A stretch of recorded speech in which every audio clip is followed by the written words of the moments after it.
जय माता दी। दोस्तों, नवरात्रि का हर दिन एक नई आशा लेकर आता है, लेकिन नवरात्रि का छठा दिन सबसे खास माना जाता है क्योंकि यह दिन माँ कात्यायनी को समर्पित होता है।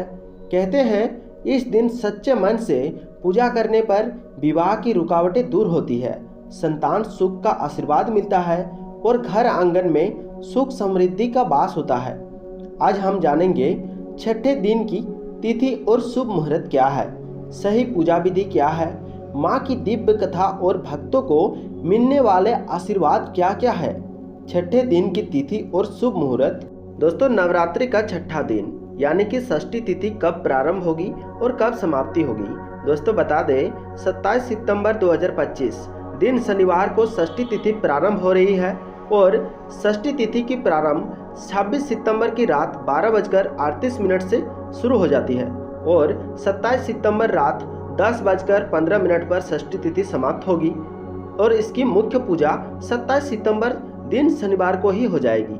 ब्रह्म मुहूर्त प्रातः 4:39 से 5:27 तक रहेगा और अभिजीत मुहूर्त दोपहर के 11:52 से लेकर 12:40 तक रहेगा और अमृत काल सुबह 6:08 से लेकर 7:42 तक इस पूजा का श्रेष्ठ समय होगा। सूर्योदय से लेकर दोपहर के 12 बजे तक सबसे उत्तम समय माना गया है और सुबह स्नान करके स्वच्छ वस्त्र पहने और माँ की पूजा का संकल्प ले। पूजा स्थल को शुद्ध कर माँ कात्यायनी की प्रतिमा या चित्र स्थापित करें। माँ को लाल वस्त्र, कलश, दीपक और पुष्प अर्पित करें। माँ को शहद, मिश्री, गुड़ और चंदन का भोग लगाएं और साथ में ओम देवी कात्यायने नमः इस मंत्र का जप करें। इसके बाद यह विवाह सुखदायक मंत्र 108 बार जपे। ओम कात्यायनी महाभागे महायोगिंदसरी नंद गोपसंतुम देवी पंक्ति मैं कुरु ते नमः और साथ में इस कथा का श्रावण करें और अंत में आरती उतारकर प्रसाद बांटे। माँ कात्यायनी की कथा कुछ इस प्रकार है। बहुत समय पहले ऋषि कात्यायन ने देवी माँ को पुत्री रूप में पाने की कठोर तपस्या की थी। उनकी तपस्या से प्रसन्न होकर माँ ने उनके घर जन्म लिया और कात्यायनी कहलाई। जब महिषासुर के अत्याचार से देवता और मनुष्य त्रस्त हो गए थे, तब माँ कात्यायनी ने सिंह पर सवार होकर उसका वध किया। इसी कारण इन्हें महिषासुर मर्दिनी भी कहा जाता है। ब्रज की गोपियां भी श्री कृष्ण को पति रूप में पाने के लिए यमुना तट पर माँ कात्यायनी की पूजा करती थी। माँ ने उनकी भक्ति से प्रसन्न होकर उनकी मनोकामना पूरी की। इसीलिए आज भी माँ कात्यायनी की पूजा विवाह, संतान सुख और जीवन में मंगल कार्यों की सिद्धि के लिए की जाती है। दोस्तों, माँ कात्यायनी की पूजा करने मात्र से भक्तों के जीवन में अनगिनत फल मिलते हैं। जैसे विवाह में आ रही अड़चनें दूर होती है, अविवाहित कन्याओं को मनचाहा जीवन साथी मिलती है, दाम्पत्य जीवन में प्रेम और यशमंजस बढ़ता है, संतान सुख का वरदान मिलता है, शत्रुओं और भय से मुक्ति भी मिलती है।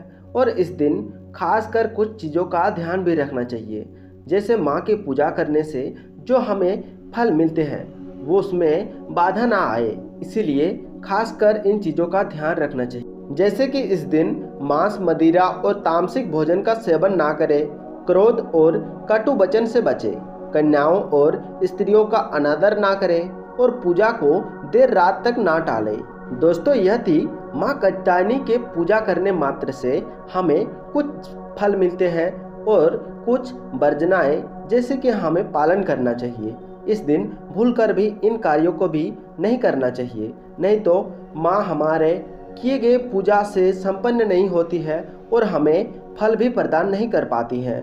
दोस्तों, ध्यान रखें इस दिन की पूजा में। दोस्तों, आज माँ कात्यायनी की पूजा को इस विधि से करने से हमारे जीवन में खुशहाली, सुख समृद्धि और अविवाहित कन्याओं के लिए मनचाहा वर की प्राप्ति होती है।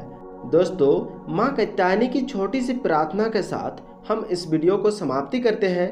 हे माँ कात्यायनी, जो भी भक्त सच्चे मन से आपकी आराधना करे उसके जीवन से हर बाधा दूर हो, उसके घर में शांति, संतान सुख और समृद्धि का आशीर्वाद बरसे। जय माँ कात्यायनी।